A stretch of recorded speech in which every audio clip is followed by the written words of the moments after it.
A paz do Senhor, bom dia a todos. A paz do Senhor, avançando pela fé. Glória a Deus, estamos aqui em mais uma manhã de domingo da nossa Escola Bíblica Dominical. Hoje, o encerramento do nosso trimestre, onde tivemos a lição sobre os livros de Samuel.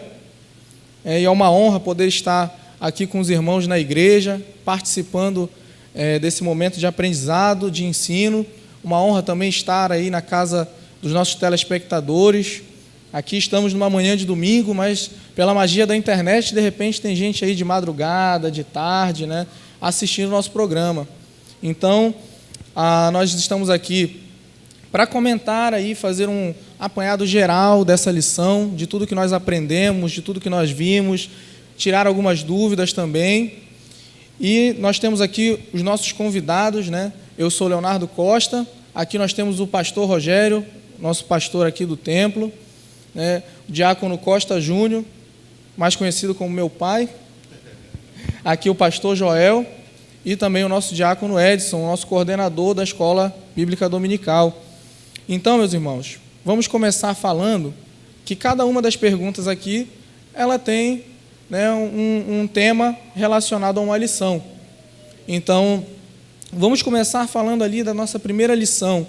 Logo no começo, eu gostaria que o pastor Rogério comentasse, ou melhor, na verdade o nosso irmão Edson aqui, o nosso coordenador, que ele comentasse sobre a experiência de Ana, e como essa experiência dela com seu filho ali, Samuel, que ela tanto pediu a Deus, como essa experiência que ela teve nos ajuda, nos ensina na nossa vida de oração. Muito bem, a paz do Senhor a todos. A paz do Senhor, avançando pela fé. Eu sou o irmão Edson, coordenador da IBD, e nesse encerramento de trimestre, a gente é sempre importante a gente revisar, na escola final que a matéria é dada, é sempre feita uma revisão. Então, eu acho muito importante. E falando da nossa primeira lição, que a gente falou ali sobre o nascimento de Samuel, mais especificamente focando na questão dos pais dele, de Ana e Eucana. Então, a experiência de Ana, a gente viu que Ana era uma mulher, uma boa esposa, Ela era muito amada pelo seu marido, só que ela, infelizmente, ela não conseguia, ela era estéril, não tinha a possibilidade de gerar filho, de dar um filho para seu marido. Então, por conta disso, ela vivia de forma, digamos, cabisbaixa, triste, amargurada, porque naquele tempo as mulheres, ter filho, era uma dádiva, era uma bênção de Deus, e era o que toda mulher desejava ter, dar filho ao seu marido, constituir uma família. Então, Ana não tinha essa possibilidade por conta que ela era estéril, E ainda tinha, por conta disso também, o seu marido, ele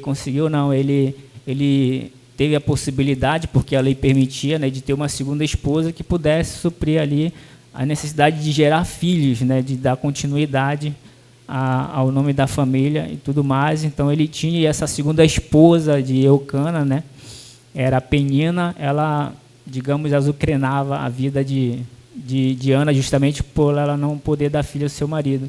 E a gente vai ver que Ana, eles sempre iam oferecer sacrifício, iam lá em Jerusalém, no templo. Jerusalém não, esqueci o nome do lugar onde estava a tenda armada, o santuário. E ela oferecia o sacrifício, ela sempre rogava, se humilhava ali, e os irmãos conhecem a história de Ana, e aí vai ver que pela insistência dela, pela humilhação dela, ela vai, através da palavra de Eli ali, ela vai receber essa dádiva de Deus, E isso é muito importante, porque a gente, pegando para a nossa vida, o nosso crescimento pessoal, a gente consegue as coisas com Deus quando nós somos assim, somos humildes, a gente está sempre se humilhando, a gente está sempre buscando, incessantemente aquilo que que para suprir a nossa necessidade. Então eu vejo que é dessa forma, né? A gente está sempre se humilhando, está sempre na presença de Deus, oferecendo a Ele o nosso melhor. Entendi, né? Assim, realmente a história de Ana, ela nos traz uns ensinamentos muito importantes quanto à oração e também a persistência, né? A persistência ali naquele propósito que ela tinha. Ela, como o senhor mencionou, não podia ter filhos, né?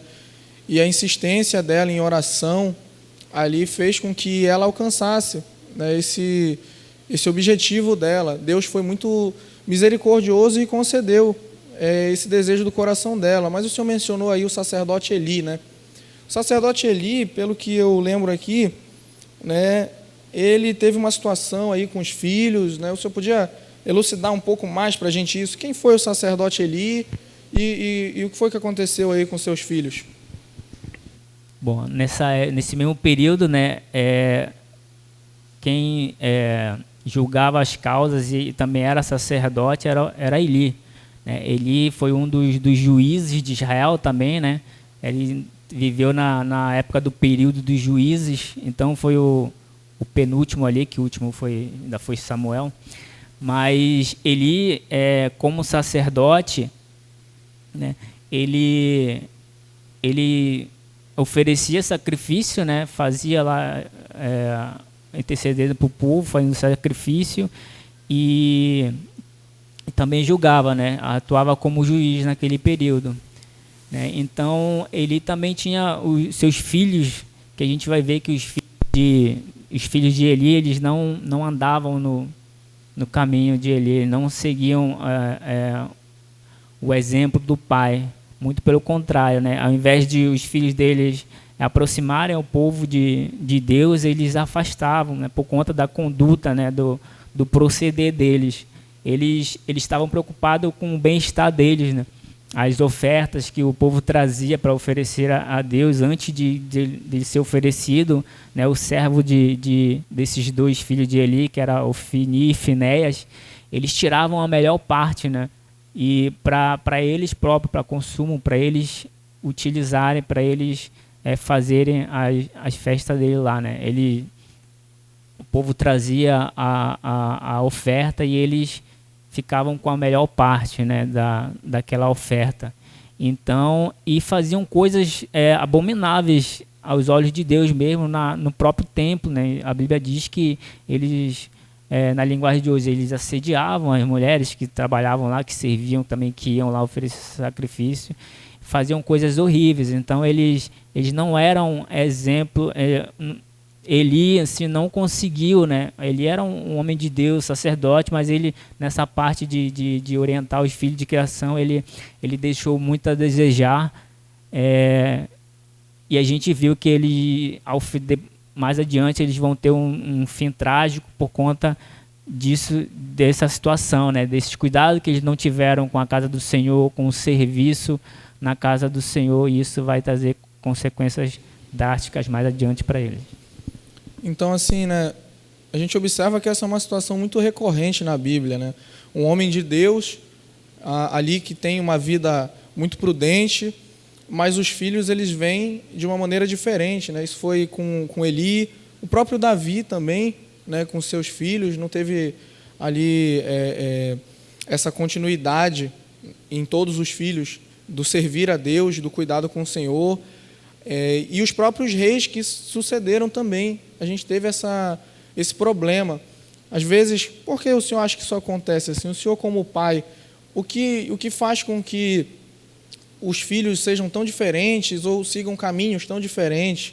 O senhor acha assim que o pai ele tem uma responsabilidade, ele teve uma responsabilidade, ou é uma coisa assim que é exclusivamente do filho, né? O filho que vem com uma personalidade diferente e decide seguir outro caminho, ou o pai também tem alguma coisa que ele pode fazer para evitar? O que o senhor pensa acerca disso? Muito bem colocada. Os filhos, a Bíblia diz que eles são a herança do Senhor, né? E a Bíblia também diz que a gente deve ensinar a criança no caminho em que ela deve andar, né, para que, quando adulta, ela não venha se desviar. Claro que a responsabilidade dos nossos filhos, quando crianças, quando menores, é nossa. né? A gente não pode delegar essa obrigação à escola, seja a igreja, né? A igreja e a escola, elas complementam, mas o ensino base ali, né, tem que ser em casa. Claro que quando ele crescer, né, se ele tiver uma base forte ali, a criança ou o filho tiver ali o ensinamento, né, ele vai ter sempre em mente o exemplo, né, que a gente dá, que a gente deixa, né, os ensinamentos. Então ele não vai fazer coisa errada, né, mas sim a responsabilidade é dos pais, né, quando ainda está sob a nossa responsabilidade os filhos, e quando eles crescerem, aí, né, de posse da bagagem, né, de ensinamento a respeito da Bíblia e de Deus, né, ele vai tomar suas próprias decisões, e acredito que vai ser a melhor possível por conta de toda a carga de ensinamento que ele recebeu dos pais. Certo, certo. Então, assim, já falamos aí de Ana, já falamos de Eli. Agora eu gostaria de perguntar do personagem principal do livro, né, que deu o nome ao livro também, que é Samuel. Como se deu o chamado de Samuel e qual a importância dele para Israel como nação naquele período e até mais à frente, né? É muito importante esse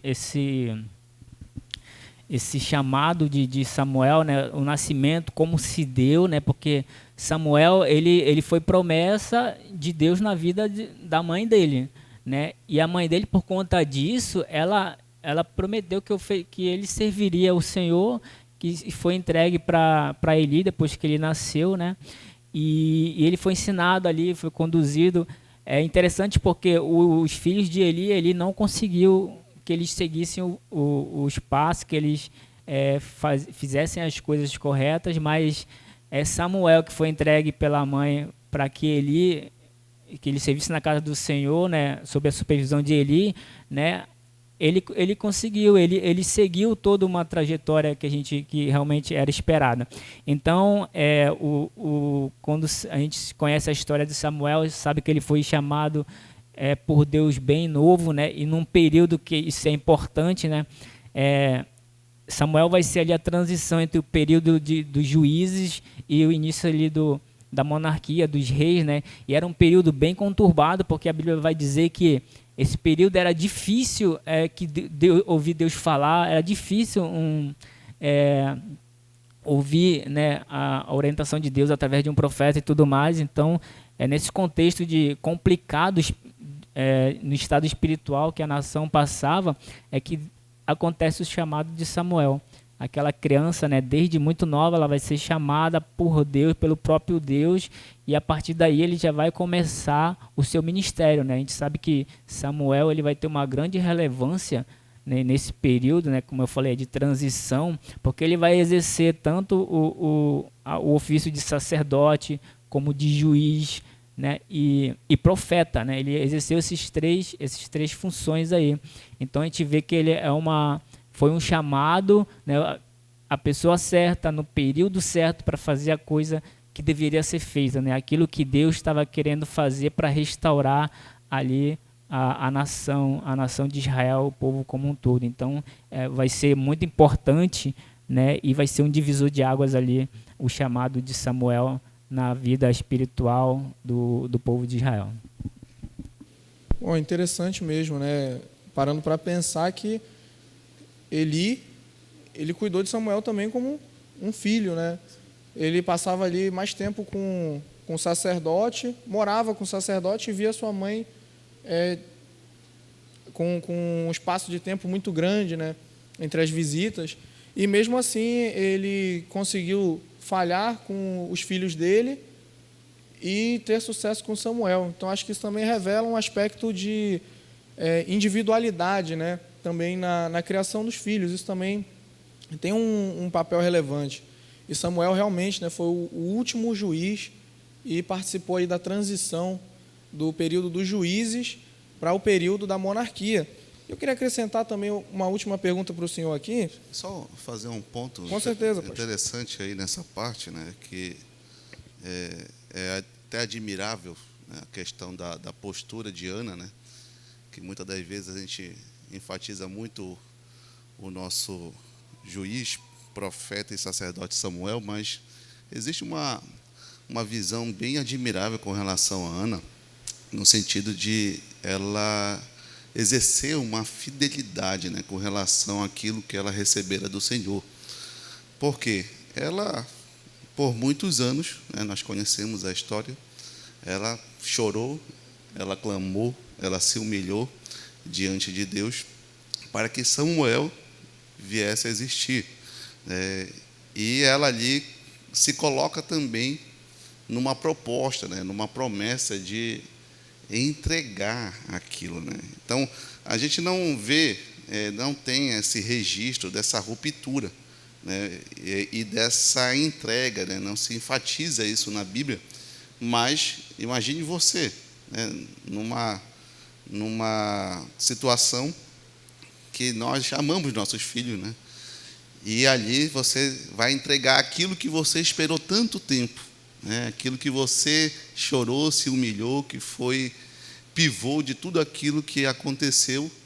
E ali a Ana vai, e a gente aí exalta essa parte, né? O caráter dela, a fidelidade, a obediência diante de Deus, porque somente uma pessoa com caráter, né, com fidelidade, vai ter a atitude que Ana teve. Por quê?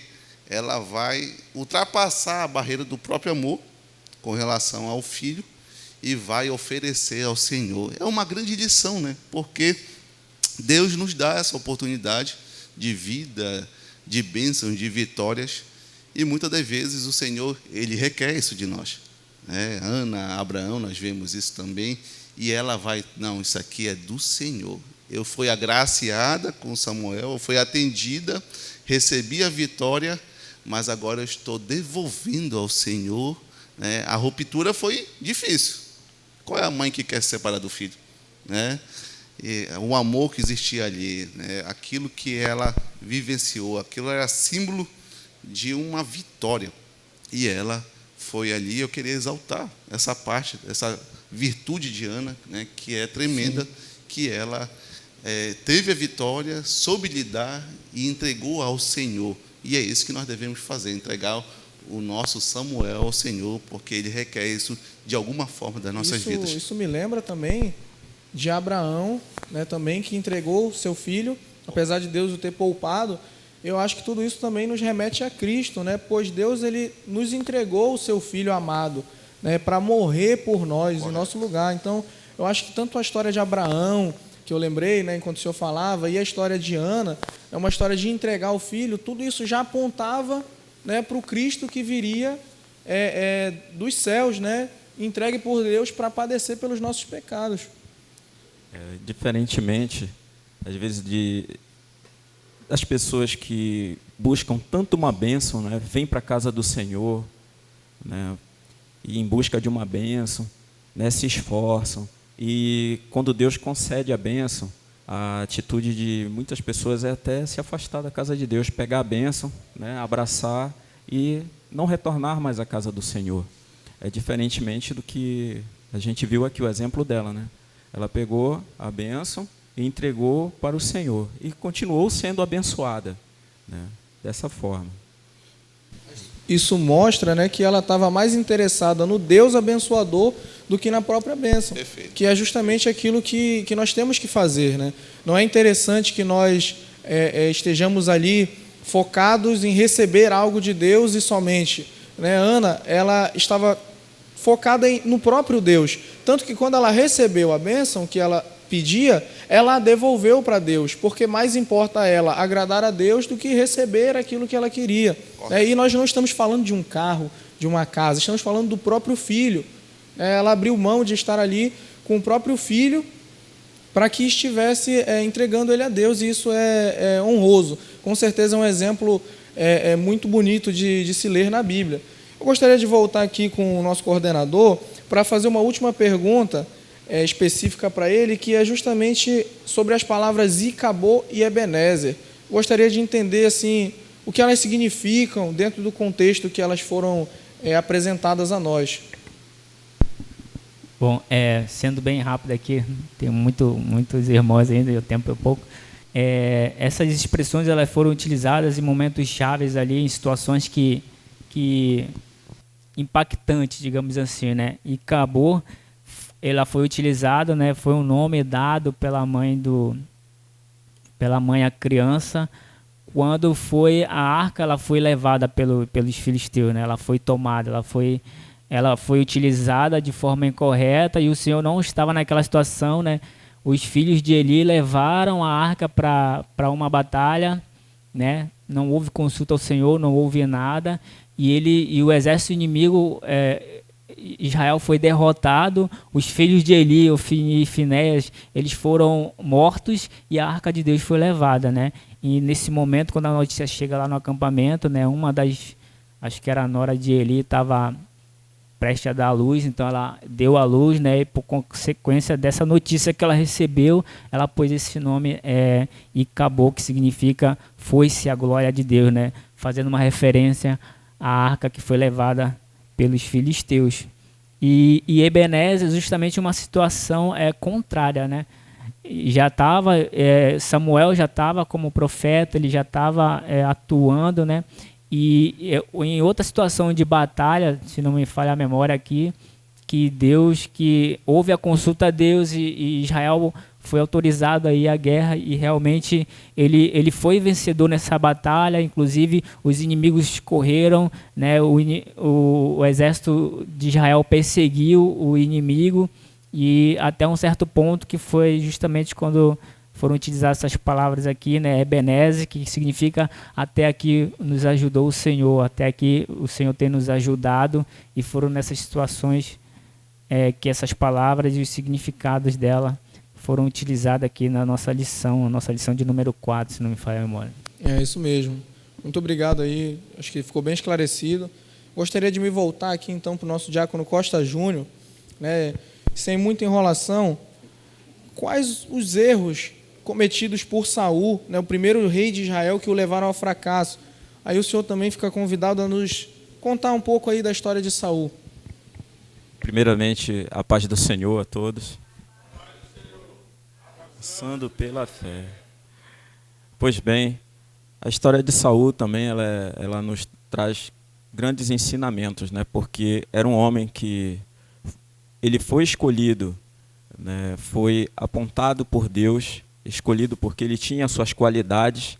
É aquela típica história de alguém que começa bem, né? Tem os olhos de Deus, agrada a Deus, porém no curso de sua função, no curso de seu trabalho, daquilo que ele está desempenhando, a pessoa deixa entrar no coração, dá ocasião, por exemplo, às coisas do mundo, e aí a pessoa se desvia dos caminhos de Deus, passa a desagradar a Deus e termina mal, ou seja, começa bem e termina mal. Portanto, nós devemos zelar por aquilo que Deus coloca em nossas mãos, pelas responsabilidades que Deus coloca em nossas mãos. E Saul, na ocasião, tinha a responsabilidade de governar e conduzir o povo de Deus. E Deus olhou para ele e viu virtudes nele. Em 1 Samuel, capítulo 9, o versículo 17, diz assim: quando Samuel viu a Saul, o Senhor lhe disse: eis o homem de quem já te falara, este dominará sobre o meu povo. Portanto, não foi o povo que escolheu a Saul, foi Deus que escolheu, apontou para Samuel para que ele fosse ungido e a partir daí governasse o povo, né? E porém, como a gente falou, ele teve os seus erros, que aí foram determinantes para que Deus se desagradasse, né, da condução, da sua responsabilidade como rei. Uma delas foi, podemos destacar aqui, a sua impaciência, né, tendo em vista que ele descumpriu o mandamento de Deus, dado pelo profeta Samuel a ele, para que ele esperasse 7 dias antes da batalha, para que fosse oferecido o sacrifício, né, e as ofertas pacíficas.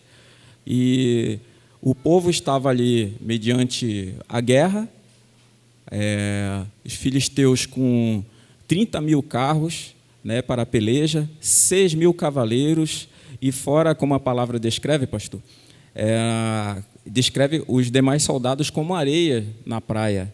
Então era um grande exército, né? Uma grande campanha ali bélica contra o povo de Israel, e o povo começou a fugir. Eles começaram então a se afastar, e Saul, vendo aquela situação, os que estavam com ele estavam ali também temerários, estavam aflitos, e Saul não teve a paciência de esperar Samuel para que fosse oferecido o holocausto. Ele mesmo vai e resolve usurpar a função que era devida ao sacerdote, né? Não era a função dele era simplesmente ser rei, né? Conduzir o povo diante das batalhas, mas a função de oferecer o sacrifício era a função do sacerdote, e aí ele não teve a paciência de esperar, vendo aquele quadro caótico, né? Ele resolve então oferecer o sacrifício, e isso desagradou a Deus grandemente. O profeta Samuel chegou, repreendeu a ele. Então esse foi um dos erros que fez com que ele desagradasse a Deus. Impaciência, usurpou, também a arrogância. Muitas vezes a pessoa resolve certamente olhar a função do outro, de um colega, e olhar, não, eu sou mais importante, eu sou o rei. De repente, eu sou um diácono, eu vou fazer a função do obreiro, um pastor, que olha, não, isso aqui eu vou fazer essa função. Cada um tem a sua função no reino de Deus, tá? E Deus espera que cada um faça o seu melhor na obra de Deus, e que essa lição sirva para todos nós, que a gente não deve, né, vamos dizer assim, se meter, né, na função do outro. E foi isso que Saul fez. Ele pegou, usurpou a função que era do sacerdote e passou por cima, não teve paciência, foi arrogante, né? E nisso desagradou grandemente a Deus nesse ponto. Compreensível. Então ele foi um pouco arrogante, né, nesse momento que ele deveria ter aguardado por Samuel, e ele foi e não aguardou. E é interessante a gente observar, né, que depois desse erro dele, Samuel foi e o repreendeu, e o comportamento dele não foi um comportamento de arrependimento, como muitas das vezes a gente viu, né, Davi fazendo quando errou. E o comportamento de Saul foi, na verdade, de pedir para Samuel esconder, né, para não sujar a imagem dele, para não sujar o nome dele. Então, além de todos esses erros que ele cometeu, eu acho que o ponto crítico foi ele não ter se arrependido de verdade e preferir ali o nome dele limpo, né, diante das pessoas, ao invés dele fazer como Davi e se humilhar, pedir perdão diante de Deus e das pessoas envolvidas, né? Correto. É até interessante observar essa questão, que isso é um ensinamento para todos nós, com toda certeza, né? Porque Deus nos escolhe para uma trajetória, para um propósito especial nesta terra, assim como Ele escolheu Saul, né? E Deus, Ele sonda os corações, né? Ele sempre sonda os corações, né? Ele vê algo que chama a atenção dele, e nesse sentido Ele faz um chamamento, uma escolha de uma pessoa, de um servo. No entanto, nós sabemos que a própria palavra diz que nós devemos viver em vigilância. Então, ali ele estava numa atitude que muitas das vezes nós falamos quando estamos fora da ocasião. Nós falamos, não, se fosse eu faria desse jeito, daquele jeito, dessa forma, eu não erraria dessa forma. No entanto, nós sabemos que o ser humano ele é justamente provado quando ele está galgando aquela situação. Ele está no poder, quando ele está com a autoridade, quando ele está com algum tipo de cajado na sua mão. E nós sabemos que o ser humano, quando ele não está alinhado com a presença de Deus, com o poder de Deus, com a presença do Espírito Santo em sua vida, certamente ele vai se corromper. E nós vemos, assim como foi bem falado pelo nosso irmão Léo, que na caminhada, na trajetória, ele começou bem. O diácono Costa explicou muito bem acerca disto. Ele começou bem a sua jornada, mas aquela fama, aquele poder, né, aqueles privilégios, acabaram por corromper essa boa conduta, e ele, relaxando pela busca de Deus, ele acabou indo em declínio. E isso é uma atenção a todos nós, porque o Senhor nos dá a responsabilidade na sua igreja, na nossa família, e nós devemos preservar a sua presença para que nós não venhamos cometer o mesmo erro. Sim. E esse foi, que eu mencionei, foi apenas um dos erros que desagradou a Deus, né? Porque também, em outra ocasião, mediante uma guerra contra os amalequitas, o profeta Samuel tinha dado a ordem a ele que ele passasse a espada em tudo e que não trouxesse nada de lá, né? E então eles pelejaram, porém eles pouparam. Saul poupou a vida do rei amalequita, Agag, e o trouxe, e assim como também trouxe o melhor que eles tinham, das ovelhas, dos bois, né? Eles trouxeram, e isso grandemente desagradou também a Deus. E o profeta Samuel chegou para ele e perguntou, não foi essa, né? Interpelou ele, não foi essa a ordem que eu tinha te dado? Então, não, a gente trouxe o melhor do que eles tinham de lá. Então, foi outro ponto em que ele não cumpriu, né, o determinado mandamento de Deus. E, mais uma vez, ele desagrada a Deus, que Deus chega a dizer para ele que já tinha se arrependido de ter colocado Saul como rei para governar o povo de Israel. Então, Deus passa a procurar e a olhar para que outra pessoa viesse sucedê-lo. E a gente precisa entender também, né, que a nação de Israel não era simplesmente ali uma nação, né? Ela era também representante da justiça divina no mundo. Então, quando Deus manda passar a espada em tudo, é porque é a justiça divina atuando ali. Então, quando Saul não cumpre com a ordem de Deus de fazer isso, ele está poupando alguém que deveria sofrer a justiça de Deus. Não era simplesmente um conflito entre duas nações, mas era Deus querendo aplicar seu juízo a uma nação. E naquele período, né, do Antigo Testamento, ele fazia isso através da nação de Israel. A nação de Israel funcionava como a mão de Deus na terra para fazer justiça, assim como mais lá na frente a Babilônia se tornou esse instrumento de Deus para a correção de Israel, que já estava pervertida, né? E assim, né, já que a gente falou de Saul, que foi esse rei que começou bem e teve um fracasso, vamos falar agora então de Davi, né, uma figura bíblica tão conhecida, se não, depois de Jesus, talvez Davi seja a figura mais falada da Bíblia, né, mais conhecida. Davi também é o principal tipo de Jesus ali no Antigo Testamento, né? E assim, quem era Davi, né? E fala também um pouco da história dele com o gigante. Sim, Davi, como você já mencionou, é uma espécie de tipologia, né, de Cristo no Antigo Testamento, porque assim como hoje nós precisamos, né, unicamente de Jesus, houve um momento em que a nação, né, o povo de Israel precisou de apenas um ali para pelejar, né, para ir para a guerra, né, e livrar, e trazer o livramento para a nação, apenas pelas mãos de um. É claro que ele estava ali revestido do poder de Deus, da presença de Deus na vida dele.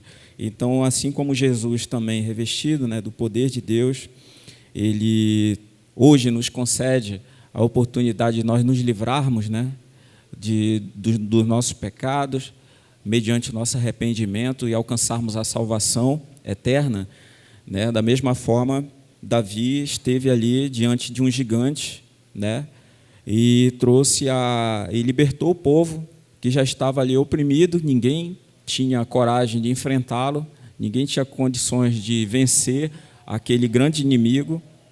Porém, Davi, com a presença de Deus, ele teve ousadia, teve coragem de enfrentar e vencer aquela batalha, que aos olhos do homem seria impossível, aos olhos da nação de Israel seria impossível.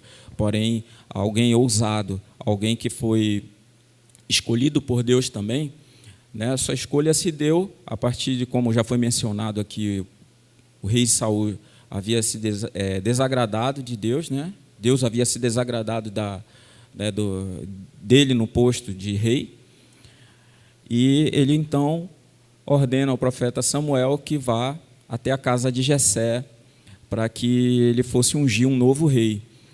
E como é muito mencionado, né, e conhecido Davi, ele é conhecido como alguém segundo o coração de Deus. E isso foi determinante, inclusive até uma lição, certamente não só para nós, mas para o próprio profeta Samuel, naquele momento em que ele estava ali. Ele foi com azeite para ungir um rei, e ele mandou que chamasse os filhos de Jessé. E aí, quando entrou o primeiro, ele disse, certamente é esse, né, na cabeça dele, olha, certamente é esse.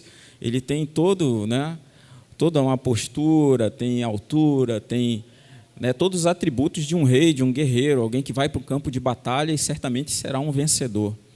Porém, Deus fala para ele, não é esse, não. Vocês olham, né, olham com um olhar humano, eu olho de acordo com o coração. Então, esse foi o critério que Deus escolheu Davi para ser o governante da nação, do povo de Israel, pelo coração. Então, quando passaram os 7 filhos dele na frente do profeta Samuel e Deus não confirmava para ele, ele mandou que chamasse a Davi, um pastor, né, um jovem pastor, e quando ele entrou, Deus confirmou, é este aí. E então ele ungiu a Davi.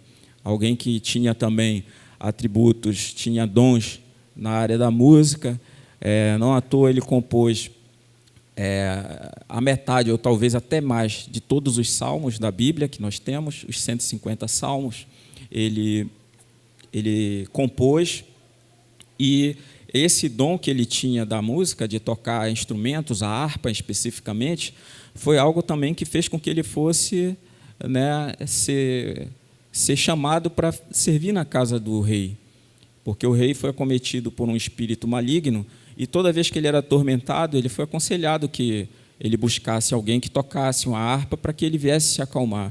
E logo Davi foi lembrado e ele foi chamado para ficar lá, e agradou muito ao rei, né, naquele momento, e era o que acalmava e espantava aquele espírito maligno que dominava Saul naqueles momentos. Interessante. Então, Davi, ele, né, eu não sei se a gente chegou a mencionar aqui, mas Saul, ele era um homem alto, né? A Bíblia fala que no meio do povo ele aparecia os ombros, né, para cima, se destacava. Então Saul era aquela pessoa que a gente olha e fala, não, com certeza esse aí vai ser o sucesso. Um pouco parecido comigo, Léo. Assim, ó, um homem alto, né, bonito, forte. Como e o baixinho aqui, o Davi. E a gente pensa que não tem como dar errado, né? Poxa, um homem alto, forte. E Davi aparece naquele contexto como um mero pastor de ovelhas, ali no pasto, de baixa estatura. Sim. Não é verdade? Então, Deus ele faz essas coisas, ele nos confunde às vezes, né?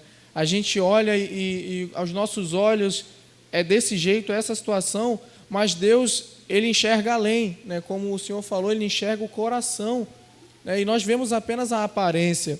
Deus, ele sabe de todas as coisas. Então, às vezes, uma coisa nos parece loucura, mas para Deus aquele é o certo, né? Tem um propósito. Isso é muito interessante.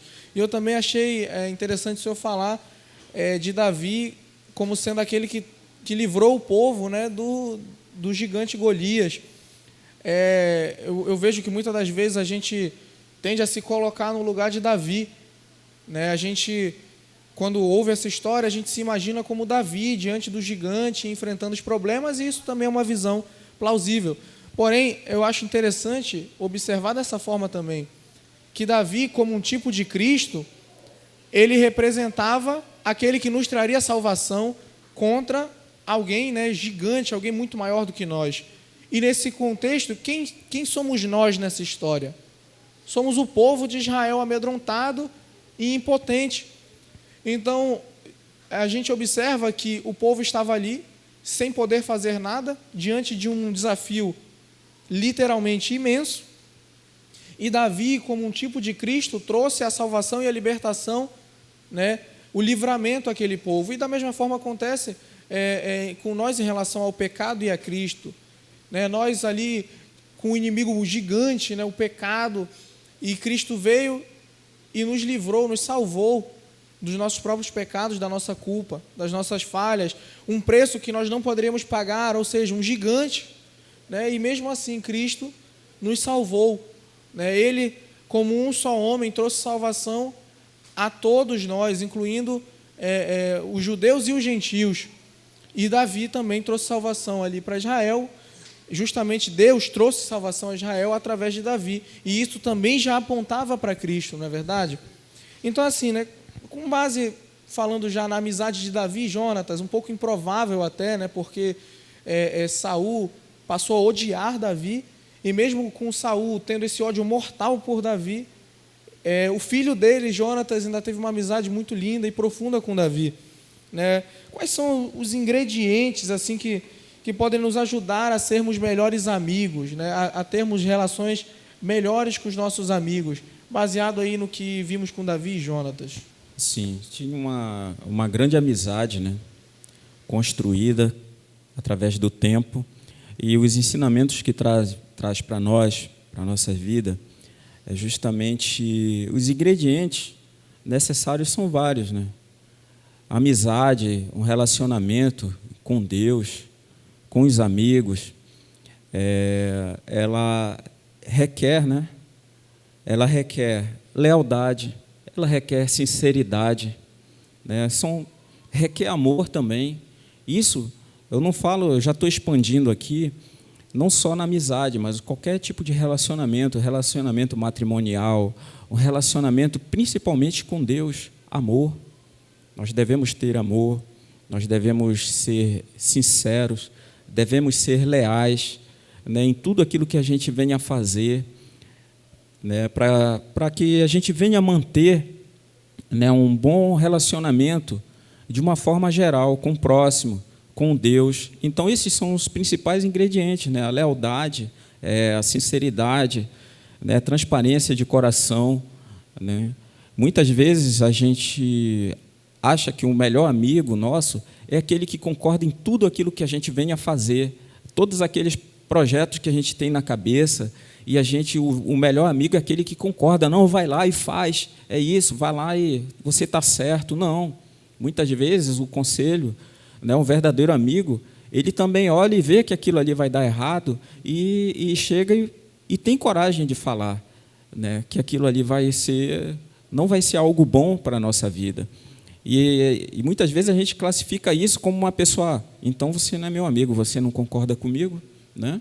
Você não concorda comigo, com o que eu pretendo fazer, você não é meu amigo. Eu vou dar ouvido a outra pessoa que concorde comigo, com aquilo. Porém, eu estou com um projeto que vai dar errado na minha vida, né? Eu estou trilhando por caminhos que vão me conduzir para fora da presença de Deus. E são amizades de conveniência, vamos dizer assim, que me convém, porque eu estou querendo, muitas vezes, até sair e aquele amigo está ali me dando força. Não, é isso mesmo, você... Portanto, a gente tem que ter essa maturidade, né? Ter noção de que o verdadeiro amigo ele é sincero, ele precisa ser sincero e chegar e falar para mim, olha, você não está correto, você está errado no que você pretende fazer. Isso é sinceridade, é ser leal, né, a amizade, é ser leal à pessoa. E quando a gente une tudo isso, a gente vê que são ingredientes necessários para a nossa comunhão com Deus também, não é verdade? Lealdade, ser leal a Deus, ser sincero, né? E confiar também, principalmente com o nosso relacionamento com Deus, confiar em Deus, né? Entregar nas mãos de Deus as nossas aflições, entregar nas mãos de Deus a nossa alegria, entregar nas mãos de Deus também tudo aquilo que a gente recebe, como já foi falado aqui, né, na lição de Ana, aqui mencionada pelo diácono Edson. Portanto, são ingredientes assim, os principais: amor, né? Torna a falar, lealdade, sinceridade, confiança, né? As virtudes do céu, como o pastor aqui mencionou. Bom, muito bom então. Essa amizade de Davi e Jonatas foi algo que para mim foi surpreendente, né? Ali é uma história, a Bíblia ela traz histórias reais, né, que aconteceram ali.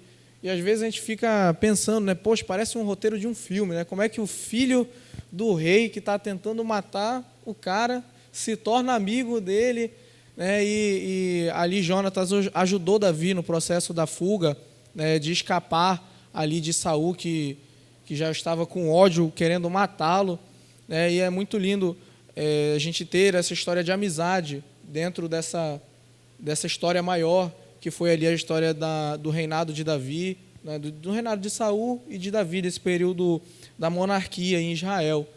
Né, e já me direcionando aqui ao pastor Rogério, né, eu queria falar aqui nesse período que Davi começou a fugir de Saul, né, ele acabou numa situação em que ele estava com fome, né, ali os homens dele estavam precisando de ter o que comer, e ele foi pedir comida na casa de um homem aí, né, um pouco mal educado, um pouco ignorante, né? E eu queria saber mais sobre isso, né? Especificamente aí sobre a mulher dele. Como foi que eu fiquei sabendo aí que ela ajudou, que ela resolveu esse conflito? Fala um pouco sobre isso aí para nós, pastor. É uma história bem admirável, né? Hoje eu estou aqui para falar bem das mulheres, tá? Abigail, né? Abigail, esposa de Nabal, né? Ela vai ter um papel fundamental ali, tanto para ser provisão, quanto para preservar a sua família, a sua terra, o seu povo, e também futuramente vai ser até agraciada, né? Porque no contexto nós vamos entender que ela vai ter uma recompensa através da sua lealdade, da sua fidelidade, da sua prudência, vamos dizer assim, né? Se nós podemos aqui acrescentar algo à vida desta mulher, Abigail, nós podemos relatar que ela está dentro daquele texto, né, de Provérbios 31, porque ela foi uma mulher sábia, ela foi uma mulher prudente, né? Ela soube agir com uma pacificação incrível a respeito de um perigo iminente, porque Nabal ele vai ser grosseiro com Davi, ele vai negar a ajuda, onde o próprio Davi e os seus soldados já haviam protegido a sua terra, né, os seus pastores, o seu rebanho, né? Havia todo um contexto de guerra, né? Ali um contexto de ataques, e Davi ele sempre estava ali de uma forma bondosa, olhando tudo ao seu redor, e ele justamente vai relatar na palavra de Deus que ele esteve ali como um muro, protegendo, né, aquele rebanho, aquele povo, e ele deixa em aberto, né? Ele não pede, ele não impõe assim, olha, você tem que me dar tudo, ou a metade. Ele fala, vê que meus soldados estão com fome, nós estamos aqui perecendo no deserto, vê o que você pode nos ajudar. E Nabal ele vem com grosseria, quem é Davi? Quem é Jessé? De onde esse camarada surgiu? Chega do nada e quer minhas coisas. E ele acaba cometendo ali um pecado, um erro grave, né? Porque Davi era um homem cheio de amor, mas também justiceiro. E a Bíblia fala que ele impõe a sua espada, né, aqui na cintura, e chama 200 homens para essa peleja. E a Abigail ouve todo esse contexto e fala assim, não, tem que fazer alguma coisa, porque todo mundo vai morrer, todo mundo vai perecer. E ela sai de forma antecipada, leva consigo, né, alimentos, 5 cordeiros, né, faz todo ali um banquete, leva a Davi e chega estrategicamente, se humilhando diante de Davi, pedindo perdão. A tua serva não participou, não teve oportunidade, mas está aqui, perdoa essa grosseria do meu esposo, está aqui o alimento. Ela é uma mulher pacífica, né? Ela chega com essa prudência para amenizar a situação, para abrandar a situação. Pacificadora, né? Pacificadora. É uma lição incrível a nós em meio a situações, porque normalmente as mulheres elas compram a causa do marido, correto? O marido chega estressado com alguma briga, a mulher, não, é isso mesmo, e joga lenha, vamos lá, vamos fazer acontecer, briga, mas Abigail, ela fez uma leitura da situação. Não, meu marido está errado, né, ele agiu de forma incorreta, e essa atitude dele vai fazer com que a gente pereça. E ela foi, pacificou a situação, Davi perdoa, Davi aceita aquela oferta, e o próprio Deus, posteriormente, vai fazer justiça com relação a Nabal, porque ele fica em choque, ela espera o momento certo para contar aquilo que aconteceria, porque eles seriam massacrados, ele fica em choque, a Bíblia fala a respeito disso, e 10 dias depois, Deus, ele exerce justiça e Nabal morre. Olha só o que aconteceu. E depois, a recompensa que eu falei para vocês, Davi olha aquela mulher virtuosa, fala, olha, vem que você vai ser a minha esposa. Essa é a tua recompensa e a retribuição daquilo que ela plantou, né? Veja só que ali, ser esposa de um rei era algo maravilhoso, sensacional, e ela ali faz parte através da sua atitude virtuosa. Poxa, são tantos assuntos, né, que a gente está falando aqui de 3 meses, né? 3 meses de conteúdo da nossa revista. Então, são várias questões que a gente aborda aqui, só uma pincelada, né? Mas não tem motivo para ficar triste. A gente não está deixando de falar nada, porque tudo isso já foi falado ao longo da lição. A gente só está lembrando aquilo que a gente já viu. E eu achei interessante esse aspecto da vingança pertencer a Deus, né?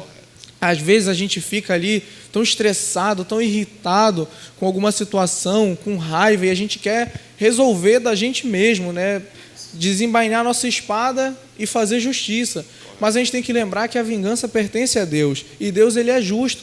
Às vezes a gente pode não ver essa vingança em terra. A gente sabe que por vezes homens maus prosperam e vão até o final de suas vidas vivendo bem. A história de Rico e Lázaro também conta isso. Mas aí acontece que Lázaro, né, que era um mendigo, né, estava ali no seio de Abraão, ali onde Abraão estava, e o rico estava num lugar de sofrimento, no lago de fogo, enxofre, pedindo não um copo d'água, mas que pelo menos molhassem a ponta do dedo e passassem na língua dele para ele ter algum tipo de alívio. Então, assim, a vingança pertence a Deus. Às vezes ela pode nem vir em terra, mas ela virá. E a gente precisa nos confortar nisso. Aos nossos inimigos, a gente tem que ofertar perdão, amor, cordialidade, e Deus, ele fará justiça, né? Caso a pessoa também não se arrependa, porque sabemos que Deus, ele é misericordioso também. Mas o nosso Deus, ele é justiça também. Então, assim, né, nesse período que Davi estava fugindo, ele passou ali pela casa de Nabal, um homem ignorante. Provavelmente ele tratava mal seus servos, sua esposa, e refletiu isso ali no tratamento com Davi. E depois dali, dessa situação, Davi sai de lá também, né? Ele foi por vários lugares fugindo de Saul. E eu queria saber qual é o fruto dessa perseguição de Saul e quais as atitudes de Davi em relação a isso. Como é que Davi lidava com Saul? Por exemplo, Davi, ele queria matar Saul também? Era assim, um ódio recíproco? Ou era mais uma coisa só da parte de Saul? Como é que Davi lidava com o fato dele estar sendo perseguido pelo rei? Essa questão da perseguição do rei Saul a Davi, existem 2 pontos interessantes que nós devemos observar. O primeiro ponto, com relação ao próprio Saul, é que ele já estava sentenciado, como bem foi dito aqui pelo nosso diácono Costa. Já havia desobedecido a Deus, desonrado a Deus, e Deus já tinha requerido ali o reinado dele, né? Deus já estava no processo de preparação do rei Davi para que ele assumisse aquele reino. Então, a falta de arrependimento, como foi bem dito pelo irmão Léo, gerava ainda mais declínio à vida dele, porque a coisa já estava ruim, já estava sentenciado, e ele só estava piorando com mais desobediência. A Bíblia não fala a respeito que um abismo chama o outro, era o que estava acontecendo na vida de Saul. Cada vez mais ele estava desobedecendo e não tendo aquilo que Davi lá na frente teria um coração arrependido, dizer: Senhor, me perdoa pelas minhas falhas, eu errei, me dá uma oportunidade. Talvez Deus até daria uma oportunidade, né, de ele continuar. A gente não sabe, né, isso não está na Bíblia, mas um coração arrependido toca o coração de Deus. Então, o seu declínio estava piorando ainda mais, e nós sabemos qual foi o principal fruto disso, né? Foi a sua própria morte e a morte de quase todos os seus filhos. E qual foi a atitude? A gente volta à questão da tipologia, né, de Cristo em Davi. Porque Davi, ele vai manifestar já no Antigo Testamento a graça do Senhor. Porque Davi não vai agir conforme a lei mosaica. A lei mosaica era olho por olho, dente por dente. Se você matou, você vai morrer. Se você intentar matar, também você pode ser morto. As coisas vão ser contra você através da sua própria atitude. E ele tem uma atitude de que você está me fazendo o mal, mas eu estou fazendo o bem a você. Tanto prova que, no momento das perseguições, Davi, sabendo que Saul quer matá-lo, sabendo das suas más intenções, o que ele faz? Porque Saul, ele tinha momentos de possessões demoníacas. Tinha momentos que ele estava com um espírito mau, proveniente de Deus, a palavra diz. E ele, ali, Davi, ele toca, né, a harpa para que ele se sentisse bem, para que ele fosse liberto, para que ele fosse abençoado, mesmo sabendo. Davi respeita aquilo que Deus tinha colocado na vida dele, de Saul. Porque mesmo ele errando, Davi olhava para ele: não, ele tem a marca de Deus, ele é ungido de Deus. Eu vou respeitar aquilo que está na vida dele, eu não vou matá-lo, eu não vou tocar na vida dele, e eu vou esperar a justiça de Deus. Olha só que interessante.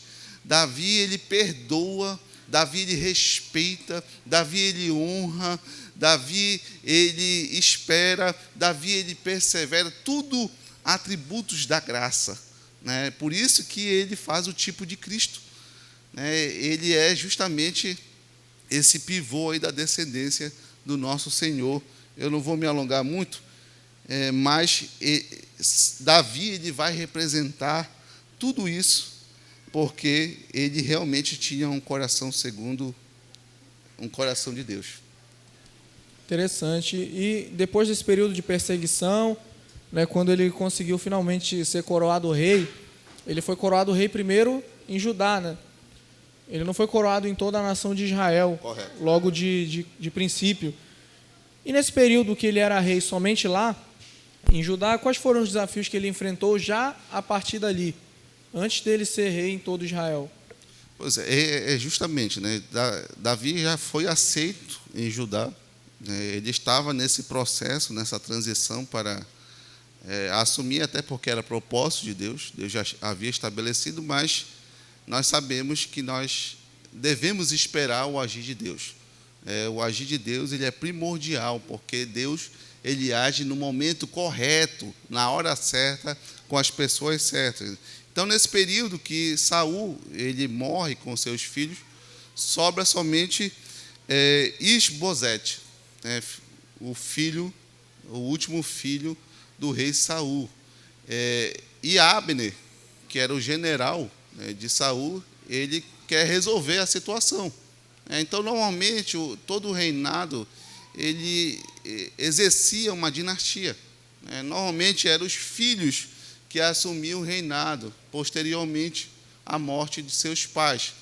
E Abner, ele vai exercer isso, mas ele poderia já ter o entendimento, porque as promessas estavam acontecendo naquele momento, a leitura era essa a respeito da vontade de Deus, mas ele foi contrapondo essa vontade através do seu querer, talvez por um benefício próprio, talvez por uma promoção, talvez por algum mérito, e ele tenta colocar o último filho de Saul, e ele reina ali em Israel por 2 anos, mas o Senhor, ele exerce justiça. A justiça estava na mão do Senhor e ele já lhe passa por um processo onde o Senhor tira ele daquele reinado e Davi finalmente assume, né? Então, a leitura, rapidamente, para a gente finalizar esse ponto, Davi realmente ele perseverou.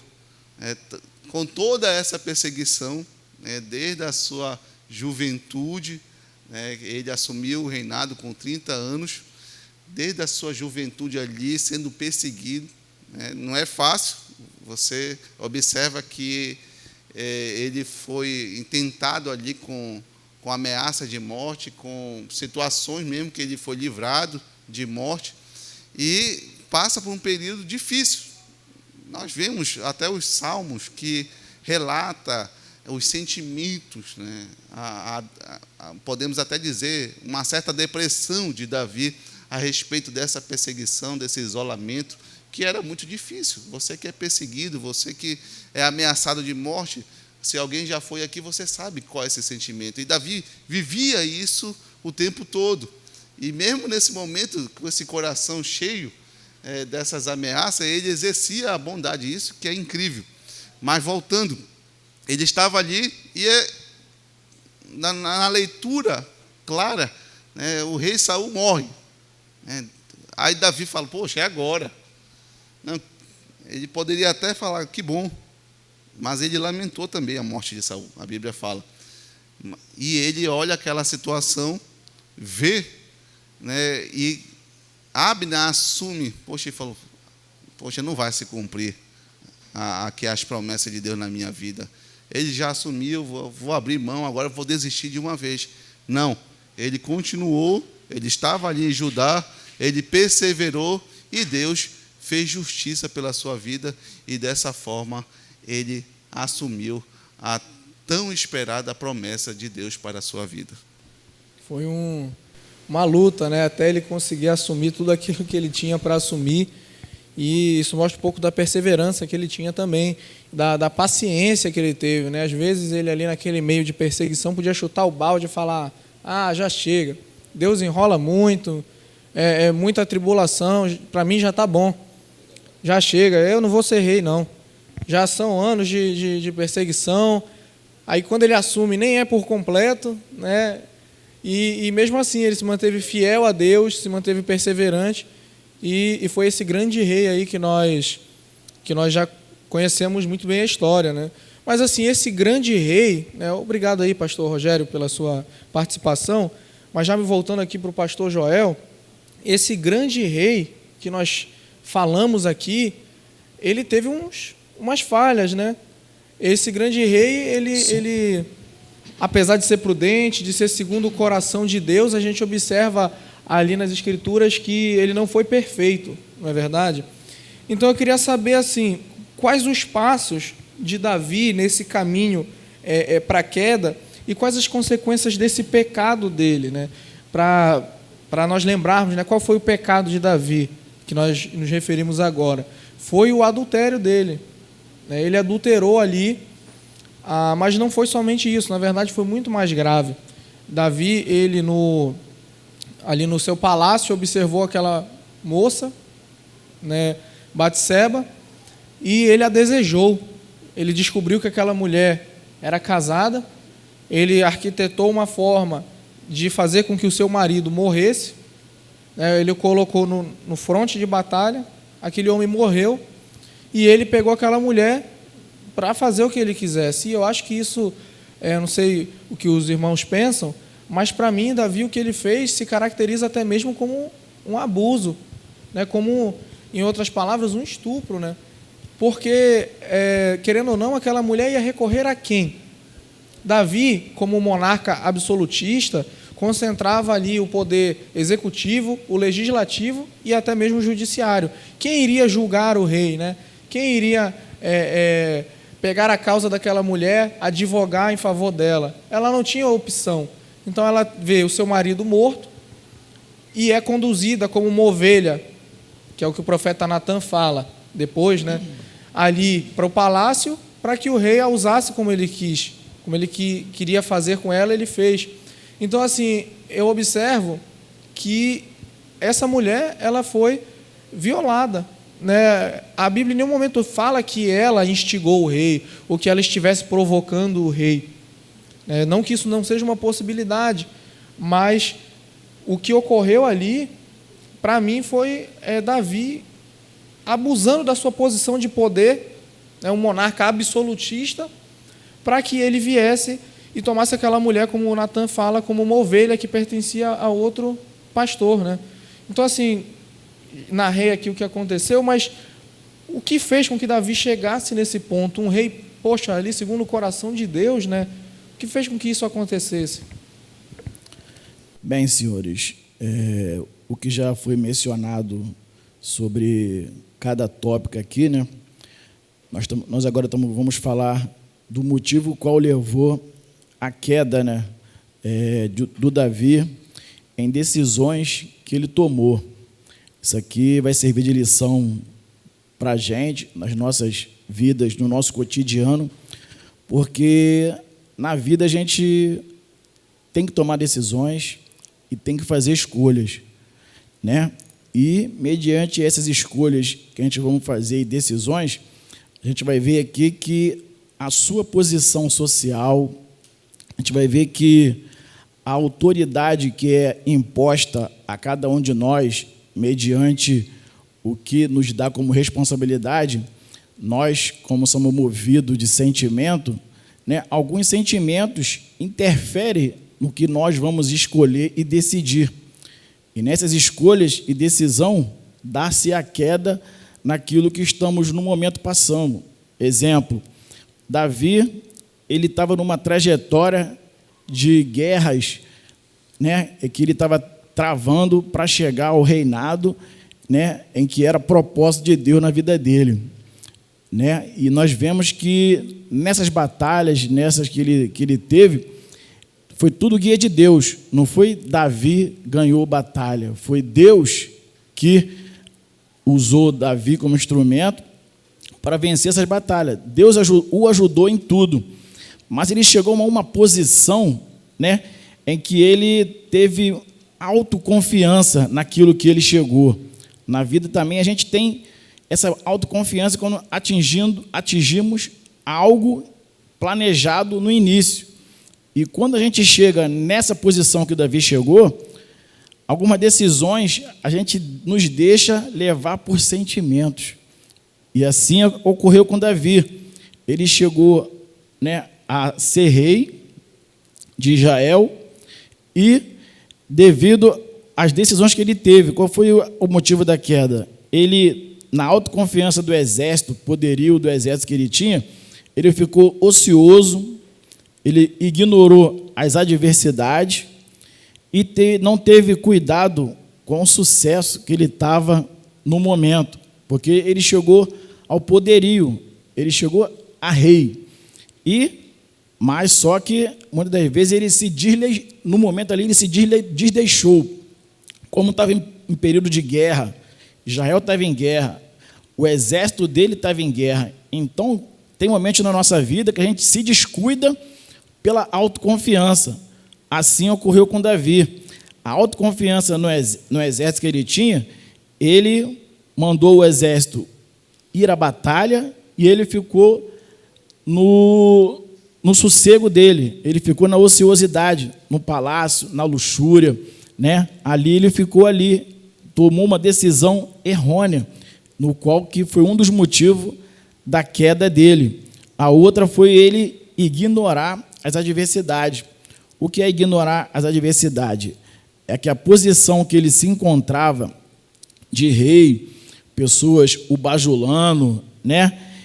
E as situações de adversidade que ele estava passando, ele como rei, a pessoa muitas das vezes perde o sentimento de humildade, aquilo que eu comentei agora. Quando alguém te dá a posição de chefe de alguma coisa, você muitas das vezes ignora, né, a opinião de cada um, uma adversidade que você está passando pela tua posição, você quer passar por cima, pela posição que você está.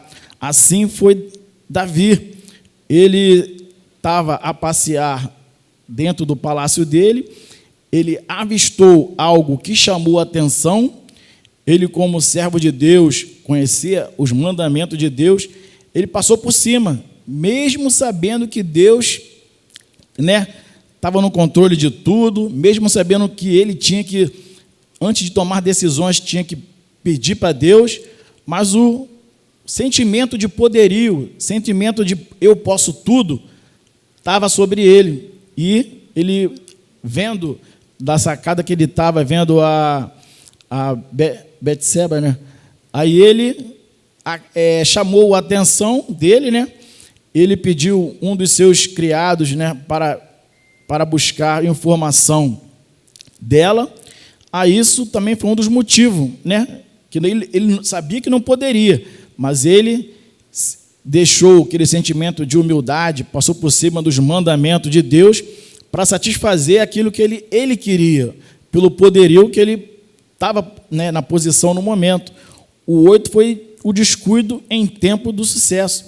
Ele alcançou aquilo tudo, que ele estava planejado, que estava no coração de Deus.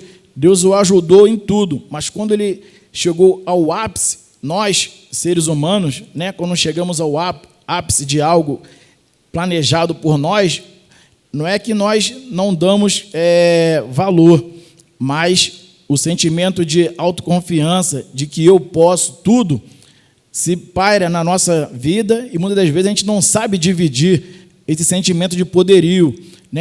As pessoas chegam ao poder, esquecem que passou por várias situações para chegar ali. Assim Davi passou, mas quando estava na posição ali, ele não soube diferenciar. Por quê? Faltou comunhão com Deus. Nós, muitas das vezes, quando vencemos uma batalha, é normal como ser humano a gente querer relaxar, mas se esse relaxar, a gente não pode deixar de esquecer dos mandamentos do Senhor. Quais são os mandamentos do Senhor?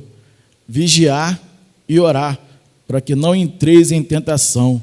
Na verdade, o espírito está pronto, mas a carne é fraca. Assim aconteceu com Davi, assim quando ele avistou Betseba. Diz na Bíblia, uma mulher formosa, em que chamou a atenção, mas ele não estava na devida comunhão com Deus, não vigiou, não orou. E tudo que a gente escolhe e decide tem consequência, assim teve as consequências que o Davi escolheu. Ele se arrependeu? Sim, se arrependeu, mas ele pediu perdão a Deus, Deus o perdoou, mas só que Deus falou, vai sofrer as consequências da sua escolha. E assim aconteceu, O que ele fez, ele matou, tentou ocultar a pessoa que ele matou, que era o esposo da Betseba. Tudo isso teve consequência, É aquilo que é falado todos os dias. O que você planta, você colhe. E Davi colheu a consequência das escolhas errôneas que ele teve, Deus falou para ele que, já que ele matou a espada jamais se apartará da casa dele, Ele tomou a mulher de que não era dele, então Deus falou, tomarei as tuas mulheres perante os teus olhos e te darei ao teu próximo, Ele ocultou uma morte, fez coisas que não era para fazer. Deus falou, tu fizeste em oculto, mas eu farei este negócio perante todo Israel, em plena luz do dia. E como teve morte, aí Deus falou, o filho que te nascer irá morrer. Essa foi as consequências que ele teve. Então a gente, antes de decidir, antes de escolher, mediante qualquer tua posição social, posição em dinheiro, a gente só vai amortizar isso, quando a gente tiver comunhão com Deus, quando a gente vigiar, orar, jejuar diante de Deus, para a gente tomar as decisões na vida, porque na vida tudo tem consequência. Interessante mesmo, Então, o que Davi fez ali, que levou ao pecado, foi justamente a ociosidade. Ele deveria estar na guerra com os soldados, e ele estava lá no palácio, fazendo o quê? No momento de guerra, no momento de adversidade, onde ele deveria estar com o povo dele na batalha. E as consequências o Senhor mencionou, né? E falou que ia dar as mulheres dele ao próximo dele, essas coisas. Então, quem era esse próximo? Seria Absalão, o filho dele? Quem era esse Absalão e o que levou ele a querer se rebelar contra o pai? O próximo aqui, né, como na vida, quando a gente chega, né, ao ápice de algum planejamento que nós fazemos, né, a gente pensa que não tem ninguém vendo, mas a gente sempre somos observados, somos invejados por alguém. E aqui nesse caso, o Davi tinha um que estava querendo tomar o seu trono, né? E esse era seu filho, Absalão, né? Absalão, ele era o terceiro filho de Davi, além de Tamar e Aminon, né? E pela criação que Davi deu aos seus filhos, né? Falamos aqui de uma criação errônea, a negligência de um pai e da mãe de não o criar de maneira correta. O Absalão, ele cresceu com um coração vingativo, né? Tinha uma difícil relação com seu pai, né? E diz na Bíblia também que ele era muito bonito, muito belo, né? Tem um versículo na Bíblia que ele fala que não tinha defeito algum. Imagina, né? Uma pessoa com essas características. O pastor Rogério também? O pastor me perdoa, mas o cabelo dele era bonito. O senhor é deficiente de capilar, né, pastor? Assim como eu não tenho cabelo, né, pastor? Quer dizer, eu não tenho, o senhor quase não tem. Já Absalão não tinha defeito algum, não tinha defeito algum, cabelo bonito, olhos bonitos, pele bonita. Era igual eu quando estava grande o meu cabelo, então. Quase perto, Léo. Vou ajudar o Léo aqui, né? O Léo ainda não casou, vou ajudar ele, quase perto. Mas assim era, né, Absalão, né? E mediante a criação que Davi deu aos seus filhos, ocorreu dentro do lar dele, né, uma situação de estupro, né? Pode-se dizer. O filho Aminon, né, ele violentou a irmã Tamar, e o Davi, como pai, ele não tomou uma posição de líder do lar, de um pai, que era para fazer algo, né, mediante o ocorrido. Absalão, ele viu aquilo acontecer, achou um absurdo, mediante a decisão do pai, na posição que ele tinha, né, na sociedade. Ele era o rei, poderia corrigir o filho, mas não corrigiu. E Absalão, ele criou no coração dele um sentimento de vingança, né? Aí começou a perseguir o pai internamente, dentro de casa, né? E externamente, né? Ele saiu, né, nas províncias, nos lugares, mostrando o interesse dele do reinado, né, mostrando, né, para as pessoas, tentando mostrar aquilo que ele não era, né, fazendo a política dele externamente, né, para querer convencer as pessoas a botá-lo como rei, né? Aí isso aí tornou, né, a relação difícil dele com seu pai Davi. E com isso ele, né, mais tarde, né, futuramente, né, ele se rebelou, né, contra o Davi, o pai dele, devido a essa negligência, né, de o Davi não tomar providências como pai, como rei. A gente sabe que até isso nos dias atuais, né, nós aqui, a maioria, pais de família, né, irmãos? E nós vemos muitas das vezes a negligência de pais, né, que não corrigem o filho. Na Bíblia, Deus fala para castigar o filho se ele estiver errado. Em Provérbios 29, 17, está escrito que nós temos que castigar os filhos para que nós tenhamos uma alma serena, tranquilo. O que é alma serena, tranquilo? É você ficar tranquilo de que você corrigiu o teu filho num ato errado que ele fez. Isso não só na Bíblia, exemplos dados, né, de pais que não criaram seus filhos corretamente, eles até cresceram nos mandamentos, mediante os mandamentos de Deus, mas o pai não fez com que o filho cumprisse aquilo que tem como mandamento, não fez aquilo que era para fazer. Quando Deus fala na Bíblia castigar, é para corrigir. Se possível for bater, na sabedoria tem que bater. Isso aí vai mostrar ao seu filho que ele está errado. Por mais que ele continue naquele pensamento errado, naquela atitude errada, você vai ter tua consciência tranquila que você o corrigiu. Eu tenho certeza que se Davi corrigisse Aminon, não ia acarretar essas consequências, criando um sentimento vingativo de Absalão. Eu tenho certeza que o Eli, se tivesse criado os filhos dele corretamente, tivesse castigado, ele não tinha tomado mais atitude que eles tiveram. Eu tenho certeza que o destino seria diferente. Então, nós não temos que negligenciar um castigo, não temos que negligenciar uma correção na sabedoria. Deus dá sabedoria a cada um, né? Antes de bater, pede a Deus, Deus vai te ensinar como corrigir. Deus conhece a estrutura do teu filho, conhece a sua estrutura, conhece o coração do teu filho, conhece o teu coração. Corrige, não negligencie a correção, porque se você dentro de casa negligenciar a correção, a vida vai ensinar. E a gente sabe que a vida, ela ensina do modo mais trágico. E a gente não quer esse fim para nossos filhos. Exemplos como esse aqui dado, né, nos filhos de Davi, o exemplo aqui do Absalão, a gente viu que causou males Davi interno e externo, né? Então, se sirva de exemplo para a gente, na nossa vida prática, nós viemos a, né, ter isso como ensinamento do que ocorreu aqui. Mas esse não foi o fim, né?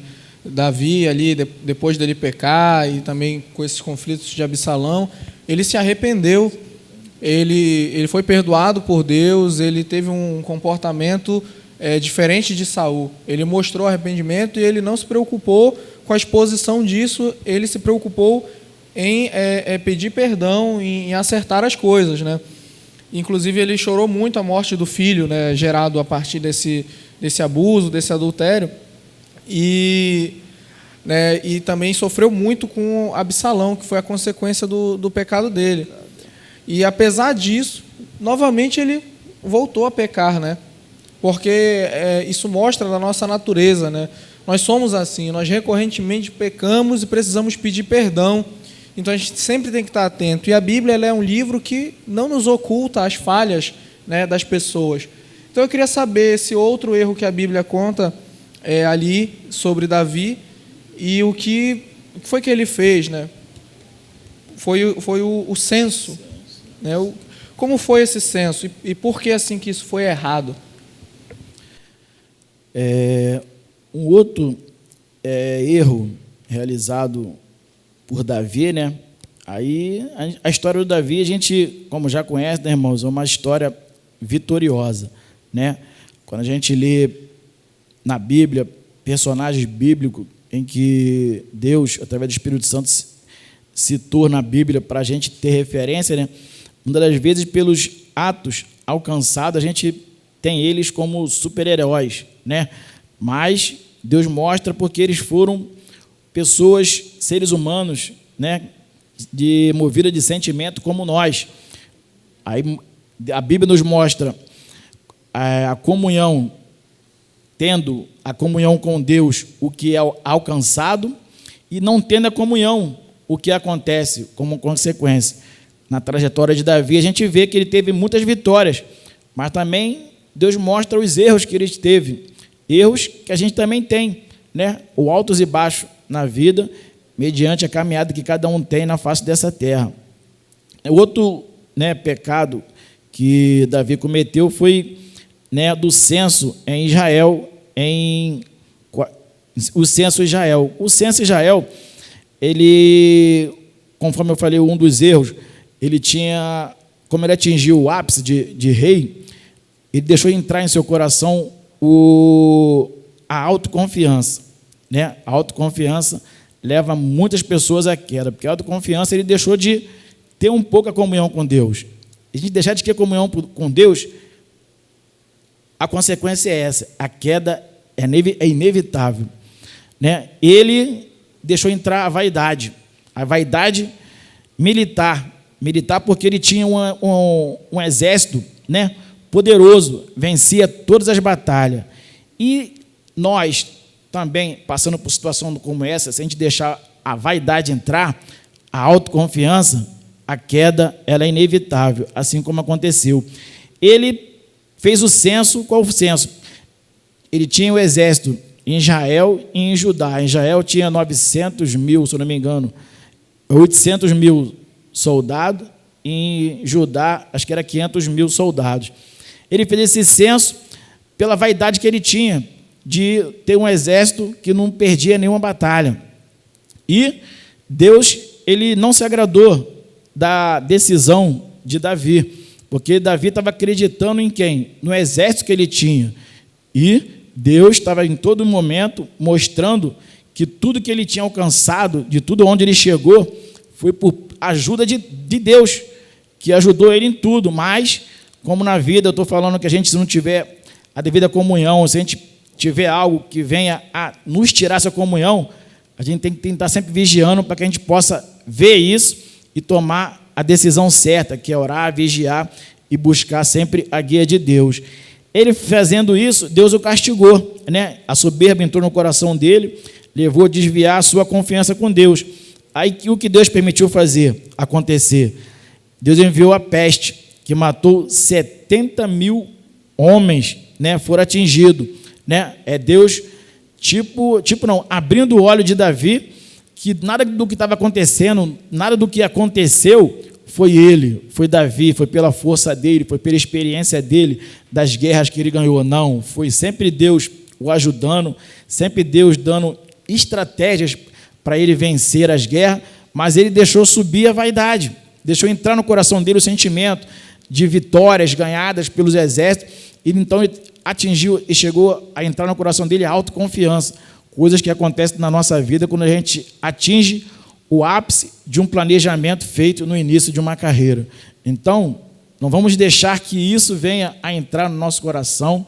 Deus fala na tua palavra para a gente de tudo que deve guardar, guarda o coração, porque é do coração que são as saídas da vida, e são saídas que falam, são as decisões que a gente toma. Está no coração, você vai tomar uma decisão, e essa decisão que está no teu coração, antes de expor ela para o externo, pede para Deus, pergunta para Deus, vê se isso é certo, se é isso, está no coração dele também. Davi não fez isso, teve autoconfiança no exército, e Deus mostrou, jogando, né, essa peste, em que culminou a morte de 70 homens, né, e que mostrando para ele que ele deveria sempre e fazer, como ele fez no início, botar a confiança dele sempre em Deus. É interessante, de repente ali mesmo por vaidade ele faz esse censo, ou até por ganância, de repente ele queria cobrar mais impostos. A Bíblia não deixa muito claro por que aquilo foi errado, mas o fato é que ele fez um censo, contou ali quantos homens ele tinha, e ele tinha sido advertido por Joabe, né, a não fazer isso. Ele foi advertido, e mesmo assim ele teimou, fez, sofreu as consequências, e novamente ele se arrepende, né, faz um sacrifício ao Senhor, pede perdão, Deus o perdoa, e a Bíblia não relata mais, né, outra falha dele. Então a gente vê que grandes homens de Deus podem sim falhar, podem cometer erros e falhas, mas o arrependimento ele sempre está aí, de portas abertas, né, para que nós adentremos por este caminho de reconciliação com Deus. E muitas pessoas não o fizeram, como foi o caso de Saul, mas Davi, mesmo errando 2 vezes de forma gravíssima, ele se arrependeu e foi perdoado, encontrou perdão em Deus. Irmãos, eu cesso aqui minhas perguntas, né? Agradeço a participação de todos, né? Não somente aqui do pastor Rogério, do diácono Costa Júnior, do pastor Joel e do irmão Edson, mas também de toda a igreja, né, que está aí participando também. Já encerro aqui a minha contribuição, que eu já estou pensando aqui no galeto que vai ser sorteado. Já estou imaginando assim, o cheiro, né, estamos perto do horário de almoço. E eu passo a palavra aí para o coordenador, para o pastor, quem quiser encerrar. A paz do Senhor novamente, meus irmãos. Meus irmãos, só agradecendo também a presença de todos vocês aqui, né, porque nós estamos aqui na condição de aprendermos juntos. E isso é palavra de crescimento a todos nós. Né? 1º e 2º Samuel vem falar num panorama geral a respeito daquilo que o homem é, daquilo que Deus é, daquilo que Deus requer de nós, né, o arrependimento, uma vida com Ele, a obediência, a busca, as virtudes que Ele tem para nos dar. E nós passamos aí esse trimestre bem-aventurados, né? Passamos bem-aventurados porque aprendemos, e acredito que a partir de agora nós temos aí subsídios para que nós tenhamos aí uma atitude diferenciada a respeito da nossa própria conduta. Porque toda essa lição, como foi falado, Deus ele não isenta, né, a sua própria palavra a respeito dos erros humanos, a respeito das decaídas, das situações contrárias, justamente porque Ele nos dá essa lição, porque somos assim, mas Ele também nos mostra o caminho para que nós venhamos vivenciar a sua bondade, a sua presença, a sua glória. Então, fica essa palavra a todos nós, para que nós andemos em conformidade a ela e tenhamos vida e vida em abundância. Amém. Eu também queria agradecer aqui a participação da igreja como um todo, dos nossos irmãos aqui que participaram juntamente com a gente, de todos os nossos professores da escola dominical, e eu consinto aqui que todos venham, participam, porque, como a irmã Zara costuma dizer quando ela vem dar a lição dela aqui, né, para que a igreja participe, para que a igreja pergunte, porque, como uma escola, né, a gente tem essa possibilidade. Dificilmente, num culto normal, à noite, num culto de celebração, quando o pregador está aqui ministrando a palavra, dificilmente você vai conseguir tirar alguma dúvida que talvez você tenha na hora. E na escola dominical, não, você tem essa possibilidade de participar, de sanar as suas dúvidas, de interromper, de perguntar, porque o professor está aqui para isso, né, para tirar as dúvidas, para esclarecer alguns pontos, né, que muitas vezes são de difícil entendimento. A escola dominical serve para isso. Então,